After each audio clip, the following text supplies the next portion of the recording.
सल्तनत कालीन विभाग और उससे संबंधित शब्द पढ़ेंगे। मंत्री एवं उससे संबंधित विभाग।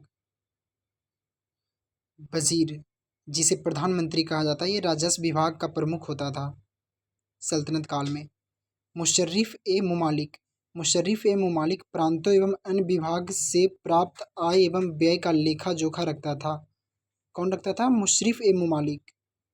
फिर मजुमआदर, उधार दिए गए धन का हिसाब रखता था मजुमआदर। और खजीन जो है वो कोषाध्यक्ष से संबंधित मंत्री था। आरिज ए मुमालिक दीवान अर्ज एवं अन्य सैन्य विभाग का प्रमुख होता था आरिज ए मुमालिक। सद्र उल सुदूर धर्म विभाग एवं दान विभाग का प्रमुख होता था सद्र उल सुदूर। काजी उल कजात सुल्तान के बाद न्याय का सर्वोच्च अधिकारी होता था काजी उल कजात। बरीद ए मुमालिक गुप्तचर विभाग का प्रमुख अधिकारी बरीद ए मुमालिक होता था। वकील ए दर, वकील ए दर सुल्तान की व्यक्तिगत सेवाओं में सुल्तान की व्यक्तिगत सेवाओं का देखभाल करता था। कौन करता था? वकील ए दर, वकील ए दर। दीवान ए खैरात दान विभाग से संबंधित था, दीवान ए खैरात दान विभाग से संबंधित था। दीवान ए बंदगान दास विभाग से संबंधित था। दीवान ए इस्तिहाक पेंशन विभाग से संबंधित था। अब हम पढ़ेंगे विभाग और उसे बनाने वाले सुल्तान का नाम। दीवान ए मुस्तकराज अलाउद्दीन खिलजी द्वारा बनाया गया एक वित्त विभाग था। दीवान ए कोही मोहम्मद बिन तुगलक द्वारा बनाया गया कृषि विभाग था।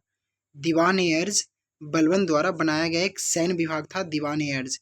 दीवान ए बंदगान फिरोज शाह तुगलक द्वारा बनाया गया था। दीवान ए खैरात ये भी फिरोज शाह तुगलक द्वारा बनाया गया था। दीवान ए इस्तिहाक ये भी फिरोज शाह तुगलक द्वारा बनाया गया था। कर व्यवस्था के बारे में पढ़ने वाले हैं। राजस्व व्यवस्था के बारे में पढ़ रहे हैं। उस्र मुसलमानों से लिया जाने वाला भूमि कर होता था।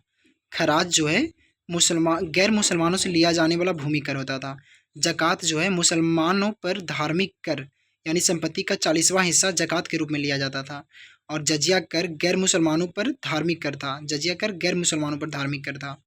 खम्स यह लूटे हुए धन खानों अथवा भूमि में गड़े हुए खजानों से प्राप्त संपत्ति का 1/5 भाग था जिस पर सुल्तान का अधिकार था, तथा शेष 4/5 भाग पर उसके सैनिकों अथवा खजाने को प्राप्त करने वाले व्यक्ति का अधिकार होता था। परंतु फिरोज तुगलक को छोड़कर अन्य सभी शासकों ने 4/5 हिस्सा स्वयं अपने पास रखा। सुल्तान सिकंदर लोदी ने गड़े हुए खजानों में से कोई भी हिस्सा नहीं लिया। इस प्रकार दिल्ली सुल्तान से संबंधित शब्द आज हम पढ़े हैं।